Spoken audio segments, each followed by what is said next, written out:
All right, I'm here with the end of year Q&A. If you were paying attention on the Game Room Tour video, I opened up comments for a bit of a question and answer. I can answer your questions on video for an end of the year kind of video. This video will be going up Christmas Eve, so I'd like to wish everyone Merry Christmas or, Happy Holidays in general, depending on, what your thing is. Happy New Year as well. I'll have another video going out later this year that'll be a little different, but we'll get to that when it comes to that. But I'm going to be going through this Q&A, seeing what kind of questions you guys have brought to me, and try to figure this out. So I got a decent amount of questions this year, so good turnout. Thanks for everyone for submitting your questions. So I'm just going to jump right into them. Got Keems86 here asks, how much do you think you've spent over the course of collecting? It's hard to tell. I have a general idea. I'm pretty good with keeping track how much I spend on things, in price charting and everything. And where it gets hard though is when so much of the money that I spend, is from money from selling games. So I'm almost at a break-even point, kind of over time with how much I've sold versus how much I've spent.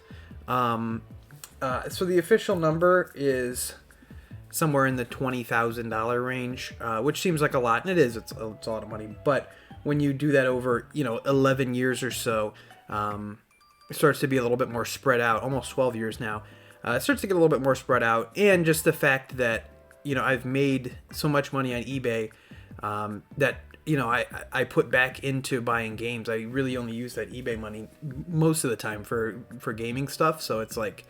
And I've used it for other things before, so I'm not going to say it's only that, but I would say I haven't used money that I've earned from a job to buy games very often. It's usually from eBay stuff, so it's kind of hard. I would say the collection's at a pretty close to break-even point, but somewhere in that $20,000-ish range, and it, has exploded in value and is worth, don't like to talk too much about value like that, but it's worth a lot more than that, so just something to consider. Next question. RGC writes in, for someone with 0 Nintendo games, would it be worth it to collect for SNES or Super Famicom since I do not care about text-based RPGs? Yeah, I would say, I don't know really what you mean by text-based RPGs. Like, you mean something like with a lot of text, or you mean like turn-based, menu-based combat RPGs? Either way, I would say, even if you don't want to go towards RPGs at all, I think there's a lot for the Super Nintendo. It's pretty well known for its platformers. You can't go wrong with the Marios, that's the easy ones, Zeldas, Super Metroids. I mean, there's all kinds of stuff like that. The common kind of SNES game. I know it's most known for its RPGs in a lot of circles, but I would say that there's a lot of good platformers, well-known and not well-known, worth going for on the system. There's a lot of the classic Disney games I know a lot of people like. I'm looking at my shelf right now. There's some fighting games on there. The Street Fighter game, Street Fighter 2, and all the versions of that are beloved. I like a lot of the games on the Super Nintendo, but once again, a lot of them I like are the RPGs. But if you're talking about like menu-based, turn-based RPGs, you might enjoy something like Secret of Mana, which is kind of an early action RPG. Plays more like a Zelda-like, so that could be something. But I would say so. I mean, if you're not super interested in first-party Nintendo, it doesn't seem like you are because you have 0 Nintendo games. I think it would be still good, so you could try out some of the best that Nintendo's ever put out, Super Mario World, Link to the Past, stuff like that. But if you're looking to go maybe a little bit deeper, I'm not really sure what I'd recommend you if you don't like RPGs. But interesting question. Thank you for writing in. Q&A, face reveal. That's been asked for a while now. I just don't want to do it. I'll talk a little bit more about it later because someone has a question that's kind of related, but I just don't feel a need to. I don't know. Maybe someday, but I'll talk a bit more about it later, but I noticed, Mike Martinez wrote in, I noticed that none of your PS1 games are greatest hits. Is there a reason for that? Yes, I hate the PS1 greatest hits. That awful green, it's hideous. I really don't like it. I usually would keep my PS1 greatest hits games that I would find in garage sales or whatever in a separate place. But I've weeded most of them out now. I think I maybe only have a few left. I weeded most of those out now. I just don't have them on the shelf. I do have a few for playing, but like, you know, if I kind of just was able to replace them over the years. Like I think I had the Spyro's Greatest Hits that I was able to replace, stuff like that. But yeah, I don't like, the only system I really allow quote unquote, any kind of like variant covers is GameCube, just because I had some from when I was a kid. I have those copies. I hate the yellow spine, but it's less offensive, I think. I don't like, this is maybe insane, I don't like PS2 one, because the red is the spine label on the is red, and it's also a different shape, so I know that's insane. And then when they got out like PS3, PS4, they changed the color of the cases. That's just atrocious. Xbox ones are bad. They changed the color of cases, and then on like 360, it's way bigger, the spine logo, and then the spine logo is also like in like white with plain font. Absolutely awful. So PS1 or anything, I try to avoid the best sellers variants, just because I'm not very into them. But yeah, so yeah, there is actually a reason for that, believe it or not. It's just that I'm insane. Nice collection, but where are the arcades? Asks Artcade. I'm gonna guess Arcade is probably a big fan of arcades. So I've never really come across any. I don't like arcade 1-ups. I know some people do. I'm not gonna begrudge you. I don't know. I think they're kind of cheap looking. Like, I want something original. I want something official. I don't really want the arcade 1-ups. I have no intention to buy an arcade 1-up. I know some people like them. You know, it's cool if you're into that kind of thing, but I just want something official. But yeah, I mean, I would buy one if I got a good deal on one that, you know, came across. But I also, I mean, I'm in a basement, so I don't really want to bring it down in a basement, and then if I have to move, bring it back out. Seems like a nightmare. So it's not high on my list of priorities. If a good deal fell into my lap, I'd go for it. You guys all gave me a hard time. Everyone said, I did that video, this is a shorter video earlier this year, about how I found near, just left on the side of the road, a Galaga arcade cabinet. It was hollowed out and everything, and everyone gives me a hard time saying, oh, you faked this didn't happen, this is BS. I'm like, guys, why would I lie about this? It's a hollowed out, water damaged Galaga arcade that I found thrown away. Why would I try to lie about this? Like, I didn't find a fully intact one. I don't know. But yeah, I guess arcades, maybe one day. Not something I'm not gonna go to arcade auctions or try to make private deals for expensive ones, but maybe one day. Nathan Alderson writes in, how many games do you currently have? Number is somewhere close to 2,700 now.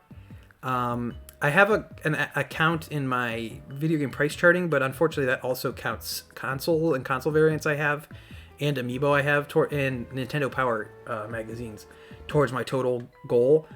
So that's over 3,000, but I know I don't have over 3,000 games yet. The number is somewhere close to 2,700, closing in on that. So getting big. Probably will hit 2,750 this year and maybe 3,000 next year. I don't know. 3,000 in 2024, maybe by the end of 2023. I don't know if I can get a great deal or something. So, that is how many games I have. Juan Galindo, if I pronounced that wrong, I'm sorry, writes in, how do you find garage sales? So I did a whole video about this, but the long story short of it is Facebook Marketplace, which I hate. You guys know that. As well as Craigslist.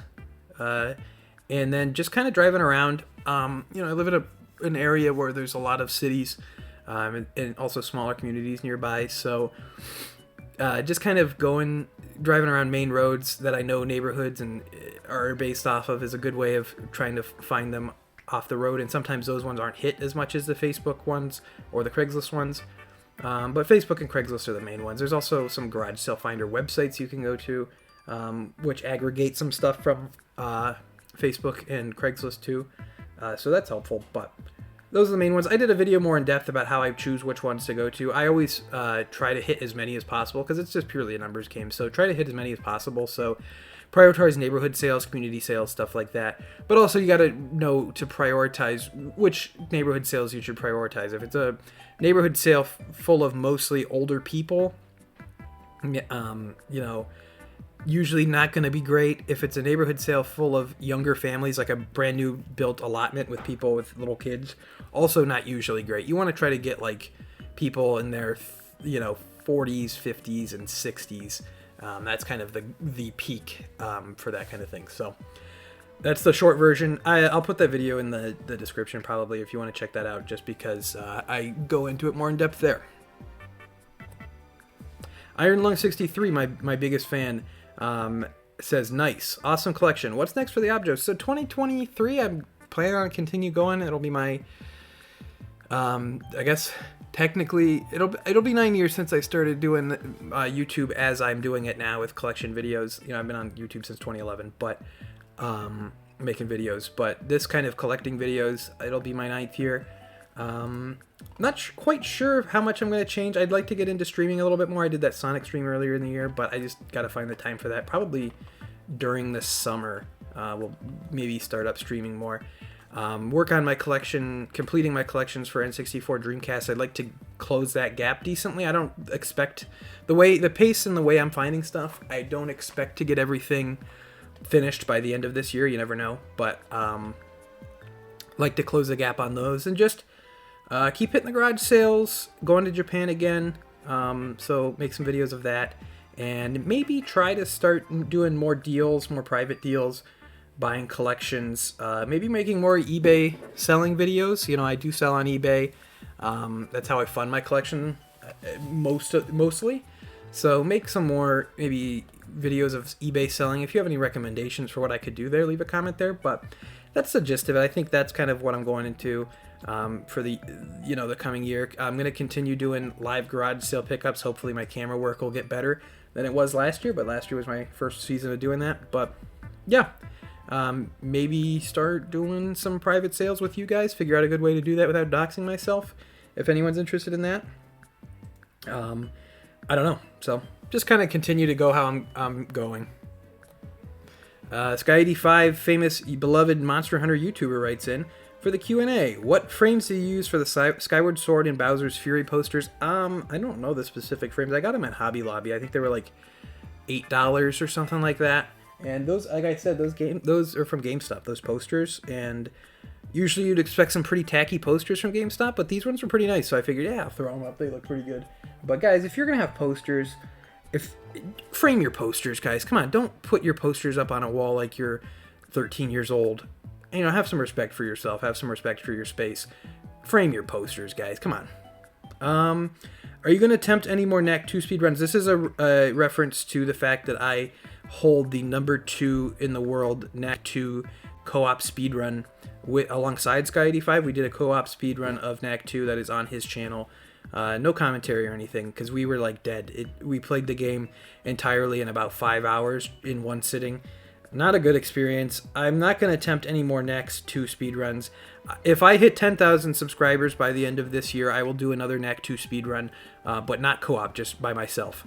That's the only promise I'll make, but I'm probably not going to hit 10,000 subscribers this year, so probably won't have to do that, but I'd be happy if you guys proved me wrong. Where can I get those MF Atlantic Oscars? That's a great question, guys. Go in the description, in the comments, in the pinned comment. There is a link to buy the Atlantic Oscar shelves that I use for my collection, most of it anyway. It is an Amazon affiliate link, so I get a little bit of a kickback on that, get a little bit thrown my way out of Bezos's pocket, even though I don't think Bezos has too much to do with Amazon now. He's probably collecting a check somewhere. I don't know. But yeah, I'm really happy with these shelves, and they are, for what they are, they're relatively inexpensive, but this is just a joke between Sky85 and myself, because I was joking. The one year I had, links in the description and everything, and I got so many people asking me, like, where do I get those shelves? Where do I get those shelves? But I did have some questions about the other shelves I have with the N64 stuff on it from the Game Room Tour, if you guys remember that. Those were from a hardware store. They were like $30 a shelf. I have 3 of them. They are not good quality. They're really bad. I feel like if a wind gust hit them, they would just collapse. I wouldn't recommend them. They're not being made anymore. I can't find them anywhere, so that's probably for the best. Wouldn't recommend those, but I don't know how I could even recommend them, even if I could find them somehow. So there's your answers there. And then last one from Spoonflaps12 writes in, random questions for the Q&A. Do you have issues with pets or young kids in the game room? Notice you have a lot of stuff close to the floor. So I don't have any pets right now. I had a dog He passed away earlier this year. He was getting a little old. He didn't come down here anyway. He was never in the game room. Just because it's a basement. He was getting older anyway, so he couldn't do steps, but we just didn't have him in the basement anyway. He had enough space to, upstairs to live, so he didn't do that. So no pets. Young kids, I don't have young kids down here. I don't have kids of my own, and family's kids don't really come down here. My cousin's son sometimes comes down here, but he is old enough to not cause any problems. So, yeah, no problems there. Do you game outside of the game room? No, I don't. All the game stuff is in here, so I do not game out of the game room. Sometimes I'll bring my Switch upstairs and, watch Frasier for the 1000th time and play some stupid Switch game, but not really. Let me see here.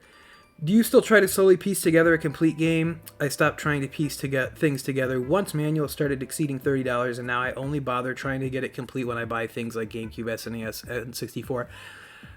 Usually I try to buy stuff complete. I have a whole list of miscellaneous needed, like random manuals for a game or random, things like that. But I don't really actively seek them out on eBay or anything. I just kind of... Conventions are a good way of doing that. A lot of people try to fire sell manuals for a few bucks each, and I'll maybe be able to find manuals. But, some manuals are starting getting expensive. I need a manual for Mega Man 1 on the NES, and... it's expensive. It's like $75. I don't want to spend that for a little paper booklet. So, I just wait it out. It's never a huge priority for me, even with stuff like GameCube where I really like to have the manual. I have Resident Evil 3. I got that for $10 at a flea market, no manual, and it's if I find it, I find it. But I did actually unload some of my empty cases that I had where I just knew I wasn't going to find the stuff disc only. I had some decent cases where it's I already have this game. I don't think I'm ever going to find this disc only, so I'm just going to offload the case on eBay, but don't usually try to piece stuff together, intentionally. I just wait for it to happen. You don't have to answer what's your day job. I work in education, so that's kind of the reason I don't really want to do face reveal. So it kind of started where I didn't want to do face reveal. I started doing YouTube videos in high school, and I was like, God, I can't let anyone know I'm a filthy gamer. So I was like, I don't want to get made fun of in high school. No one would have made fun of me. I was in marching band. I had enough to be made fun of already. But no, I don't think anyone would have cared if I made YouTube videos, but I didn't want anyone to know, so I just didn't do it. And then it was just I didn't do it. And now it's I'm kind of glad I didn't really do that. Yeah, I work in education, so I just don't, my channel is minuscule. I doubt any kids I would ever work with would give me any problems or even see my channel, but I just don't want to be, I don't want to be the guy who works at your school who talks about his virginity cavern and the smegma he found on a video game that he got at a garage sale. So I just try to keep them separate. This is the main thing. So kind of reason why I don't do face reveal tied into that as well. But I like the people who say that I'm rich or something. No, I've just been working on this for a while, get stuff for cheap, and have been good at flipping stuff because you don't really make very much money in education. I'm sorry. But yeah, that's it for the Q&A. I appreciate everyone writing in some good questions here, and I hope everyone enjoyed. But aside from that, make sure to leave a comment down below. If you have any more questions, I'll answer them in the comments if you didn't get your questions into the comments on the other video. Subscribe if you're not already subscribed. Follow me on Twitter at ObjoGaming. And leave a like if you enjoyed because it helps out a lot.